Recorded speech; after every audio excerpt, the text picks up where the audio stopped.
Video like जरूर कर लीजिए और ऐसे वीडियो लगातार फ्री में पाने के लिए चैनल को तुरंत सब्सक्राइब कर लीजिए और बेल आइकन को जरूर टैप कर लीजिए ताकि आगे भी सारे वीडियो आपको मिलते रहे। यूट्यूब में फॉलो करते हैं तो प्लीज ये वाला फ्री टेलीग्राम चैनल जरूर ज्वाइन कर लीजिएगा। सारे नोटिफिकेशन सारे अपडेट यहीं पे आते हैं, ध्यान रखिएगा।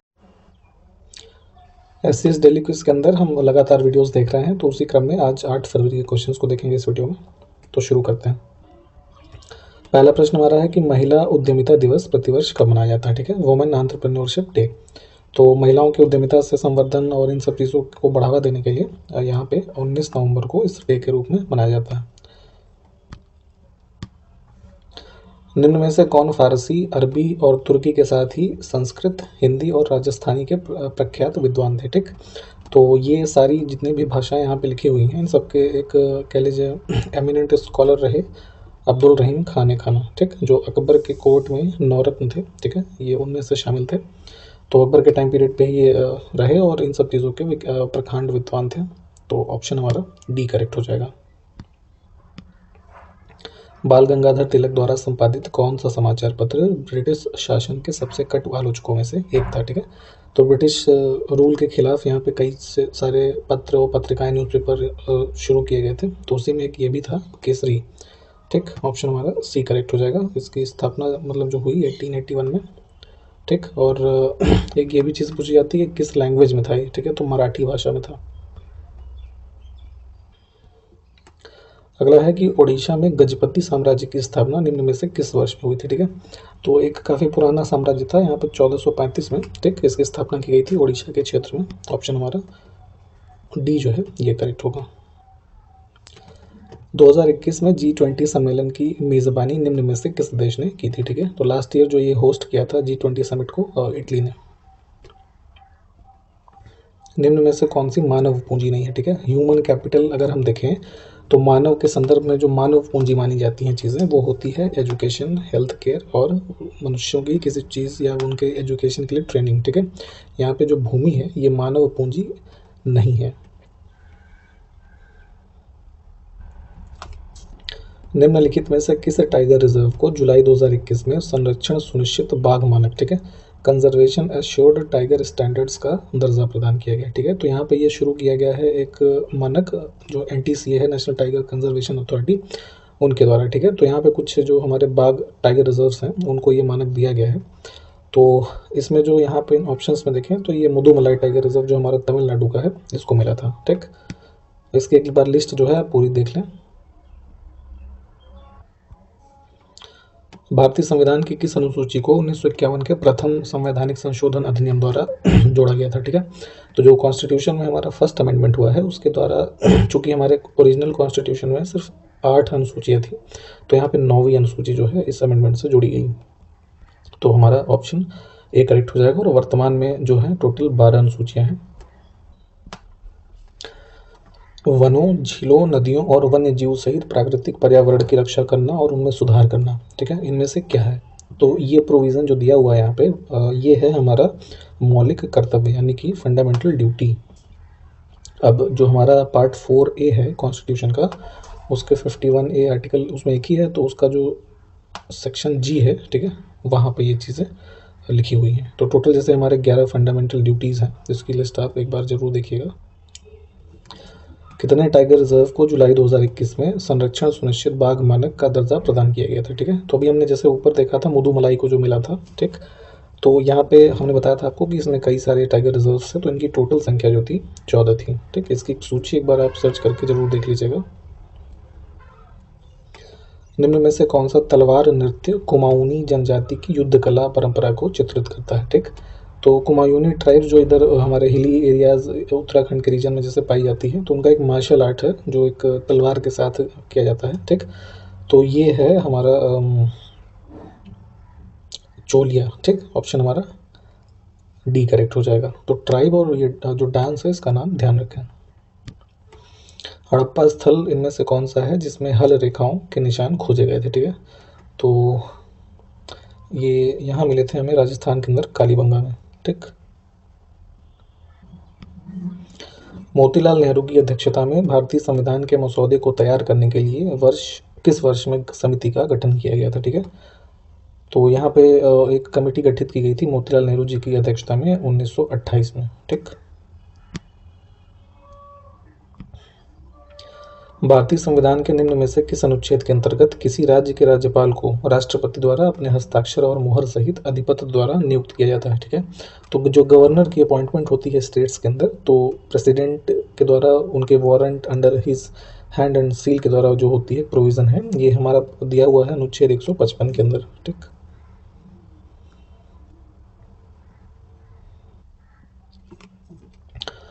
रॉबर्ट हुक ने 1665 में माइक्रोस्कोप से निम्न में से किसका निरीक्षण करते हुए कोशिका की खोज की थी? तो इनके एक एक्सपेरिमेंट जो कॉर्क के टुकड़े हैं उसके ऊपर करने के दौरान जो सेल्स होती हैं उसकी यहाँ पे सबसे फर्स्ट टाइम जो ऑब्जर्वेशन की गई रॉबर्ट हुक के द्वारा। ठीक है, तो जैसे कि जो बॉटल्स के ऊपर ऐसे कॉर्क एक लगाया जाता है, ठीक है, तो वहाँ पे इसको ऑब्जर्व किया गया सबसे फर्स्ट टाइम, तो सी ऑप्शन हमारा करेक्ट हो जाएगा। भारतीय कम्युनिस्ट पार्टी का गठन किस वर्ष में हुआ था? ठीक है, तो सीपीआई जो आप देखते हैं, सीपीआई का गठन हुआ था ये हमारा 1925 के अंदर। ठीक,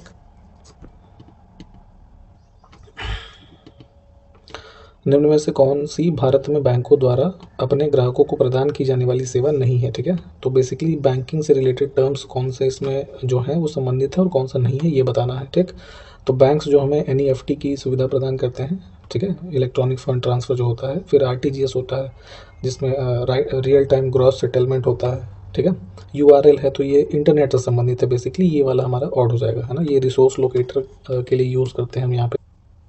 वहीं ईसीएस को अगर हम देखें तो ये होता है इलेक्ट्रॉनिक क्लियरिंग सिस्टम। ठीक है, तो इस हिसाब से हमारा ऑप्शन ए जो है ये ऑड हो जाएगा।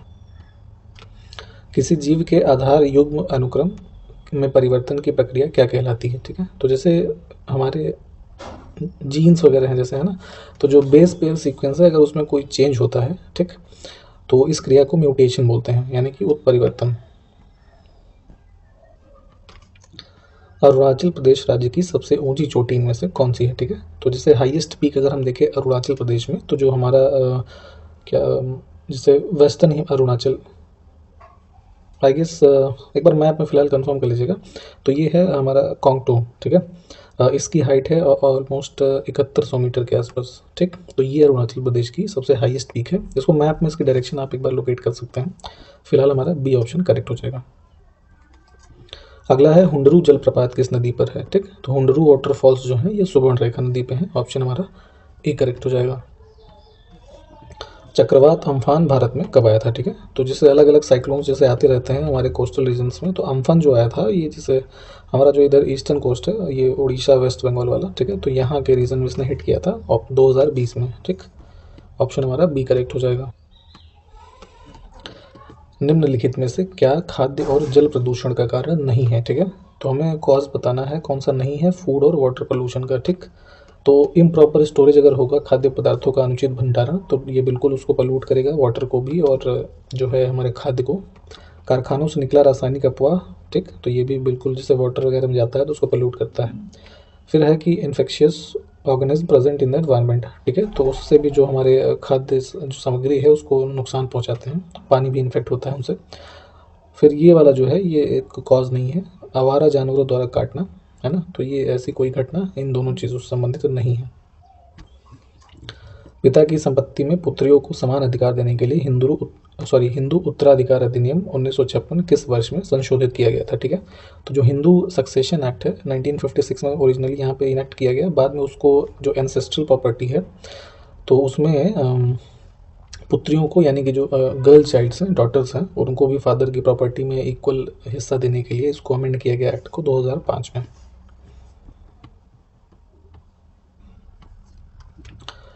भारतीय संविधान के किस भाग में आपातकालीन प्रावधान शामिल है? ठीक है, तो इमरजेंसी से संबंधित जैसे हमारे अनुच्छेद 252 से लेकर 352 से लेकर 360 तक के जो आर्टिकल्स वगैरह हैं ये सब दिए हैं हमारे भाग 18 के अंदर। ठीक है,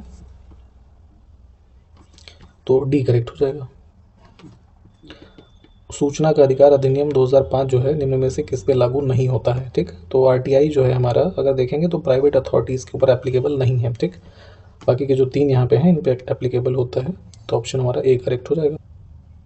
बीपीएससी वाले क्वेश्चंस भी यहाँ से देख लेते हैं। निम्न में से कौन सा संक्रमणशील रोग का उदाहरण है? ठीक है, तो कम्युनिकेबल डिजीज जो होती है ह्यूमन टू ह्यूमन जैसे ट्रांसमिट हो सकती है, तो एक बैक्टीरियल डिजीज होती है हमारी ट्यूबरकुलोसिस, है ना, क्षय रोग। तो ऑप्शन हमारा ए करेक्ट हो जाएगा। इनमें से कौन सा पड़ोसी देश भारत का जो है एक भूमिबंध यानी कि लैंड लॉक्ड कंट्री है? तो अगर आप यहाँ देखेंगे तो इधर सिक्किम है, फिर भूटान है ना, फिर ऊपर चाइना आ जाता है, तो लैंड लॉक यहाँ पे भूटान ही है। निम्न में से किसके पास भारत में किसी राज्य का नाम बदलने की शक्ति है? ठीक, तो जैसे मान लीजिए बिहार का नाम बिहार है, अगर उसको कुछ और करना हो तो ऐसी शक्ति जो है ये भारत की संसद के पास है। जो हमारा कॉन्स्टिट्यूशन का पार्ट 1 है जिसमें अनुच्छेद 1 से 4 तक प्रावधान है, तो इस भाग का प्रयोग करके यहाँ पे ऐसा किया जा सकता है। ठीक, तो एक्सक्लूसिव राइट है ये संसद का। नई दिल्ली में पहली बार संविधान सभा की बैठक कब हुई थी? ठीक है, तो कॉन्स्टिट्यूएंट असेंबली जो हमारी गठित हुई संविधान बनाने के लिए आज़ादी के बाद, तो यहाँ पे जो सबसे फर्स्ट मीटिंग हुई है फिलहाल ये आज़ादी के पहले ही है, दिसंबर 9 1946। ठीक, तो ये डेट्स याद रखा करें, डेट्स पूछी जाती हैं आपसे। वायुमंडल के ऊर्ध्वतापन की प्रक्रिया को क्या कहा जाता है? ठीक है, तो जैसे एटमॉस्फेयर है तो वर्टिकल हीटिंग का जो फिनोमिनन हो रहा है इस क्रिया को बोलते हैं कन्वेक्शन। ठीक, संवहन, तो ऑप्शन हमारा बी करेक्ट हो जाएगा। कौन सा रासायनिक यौगिक ब्लू विट्रियोल के रूप में जाना जाता है जिसका उपयोग मुख्य रूप से कीटनाशक, रंगबंधक और एक कवकनाशी के रूप में होता है? ठीक है, तो यहाँ पे ये जो हमारा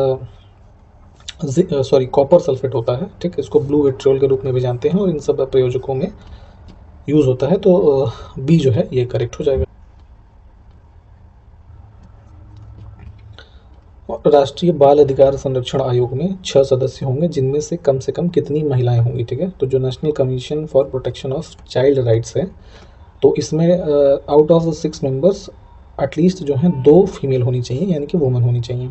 ठीक, तो ए करेक्ट हो जाएगा। निम्नलिखित में से कौन सा भारतीय संविधान के अनुच्छेद 44 से संबंधित है? ठीक है, तो डीपीएसपी का पार्ट जो हमारा है 4, तो इसमें जो 44 आर्टिकल हमारा है ये एक सभी नागरिकों के लिए समान सिविल संहिता है ना, यानी कि यूनिफॉर्म सिविल कोड से संबंधित है। अखिल भारतीय मुस्लिम लीग की स्थापना किस वर्ष में हुई थी? ठीक है, तो इंडिपेंडेंस स्ट्रगल के टाइम पे आपने मुस्लिम लीग के बारे में पढ़ा ही होगा, तो इसकी स्थापना हुई थी जो मॉडर्न डे बांग्लादेश है, तो वहाँ पे ढाका के अंदर 1906 में। ठीक, इसके फाउंडर्स कौन कौन से थे ये आप हमको कमेंट करके बताएं।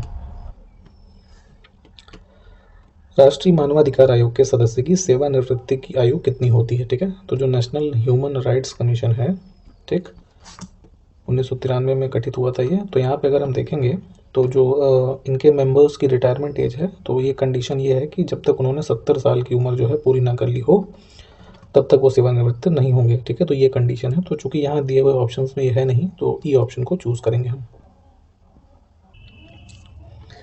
भारत सरकार द्वारा प्रथम परिसीमन आयोग किस वर्ष में गठित किया गया था? ठीक है, तो जो डीलिमिटेशन कमीशन होता है जिसके अंतर्गत हमारे कॉन्स्टिट्यूएंट असेंबलीज हैं, है ना, कॉन्स्टिट्यूएंसीज हैं, इन सब चीज़ों को पॉपुलेशन के बेसिस पे जो डिमार्केशन वगैरह किया था for the purpose of elections, तो सबसे फर्स्ट वाला जो हमारा गठित किया गया था 1952 में। ठीक,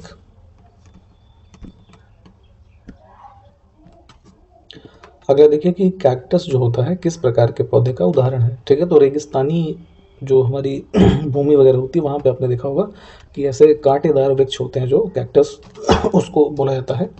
तो बेसिकली ये एक जैसे गूदेदार पादप है ना, सक्युलेंट इनको कहा जाता है। साथ के साथ ही इनको कभी कभी जैसे ज़ेरोफाइट्स भी कहा जाता है। ठीक है, ज़ेरोफाइट्स वो पेड़ होते हैं जो बिल्कुल ना के बराबर जो वाटर की अवेलेबिलिटी है उसकी कंडीशंस में ग्रो करते हैं। ठीक, तो ऑप्शन हमारा यहाँ से फिलहाल ए जो है ये करेक्ट हो जाएगा।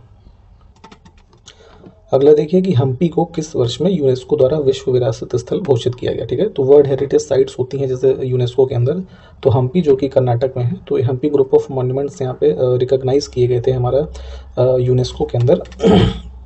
ये वर्ष हमारा था 1986। ठीक, तुंगभद्रा रिवर के साइड लाइन पर स्थित है ये, इसको भी ध्यान दीजिएगा। किसानों के लिए किस राज्य ने रायथू बंधु योजना शुरू की है? ठीक है, तो एक स्कीम शुरू की गई है तेलंगाना में। ठीक, ऑप्शन हमारा ए करेक्ट हो जाएगा। अगला प्रश्न है कि सैला नृत्य शैली किस राज्य से संबंधित है, ठीक है। तो सैला डांस यहाँ पे किया जाता है बेसिकली एक ये कृषि जीवन से संबंधित नृत्य है जो कि छत्तीसगढ़ के रीजन में यहाँ पे जो ट्राइबल कम्युनिटी है उनके द्वारा किया जाता है।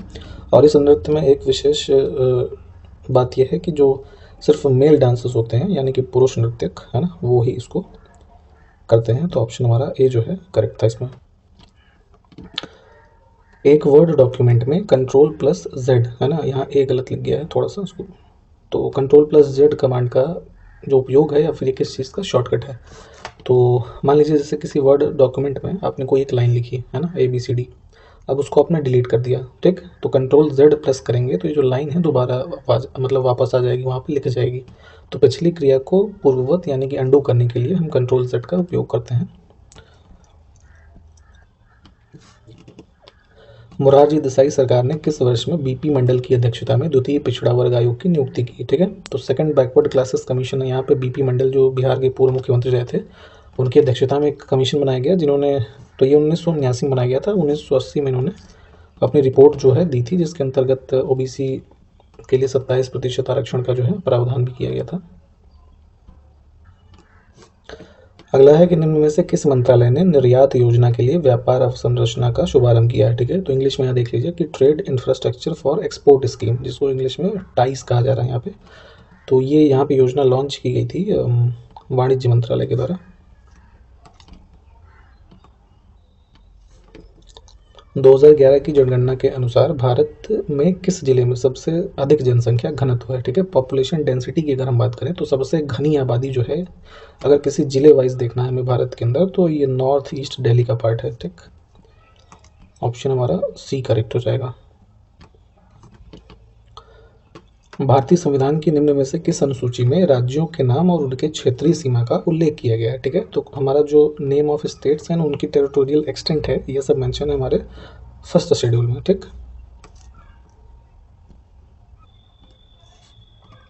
पुलिस बलों के कर्मियों के मौलिक अधिकारों को प्रतिबंधित करने वाले कानून को बनाने का अधिकार किसके पास है, ठीक है। तो जो हमारी पुलिस फोर्सेस हैं तो इनके फंडामेंटल राइट्स को रिस्ट्रिक्ट करने के कुछ प्रोविज़न जो हैं वो कॉन्स्टिट्यूशन में दिए हुए हैं और ऐसे प्रावधानों को बनाने का हमारा जो अधिकार है वो सिर्फ पार्लियामेंट के पास है, ठीक।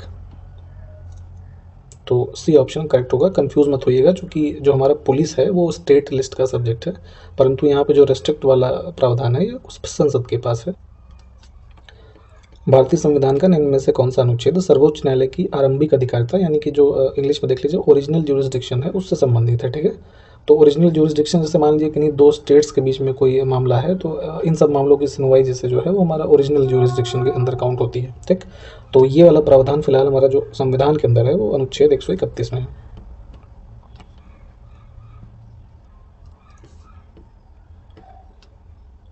अगला देखिए कि राष्ट्र की संप्रभु शक्ति जिसके तहत निजी संपत्ति को सार्वजनिक उपयोग के लिए लिया जा सकता है क्या कहलाती है, ठीक है। तो जैसा कि जो हमारा स्टेट है यानी कि जो गवर्नमेंट है तो सॉवरेन पावर है उनकी under which the property which is private can be taken over for public use, है ना।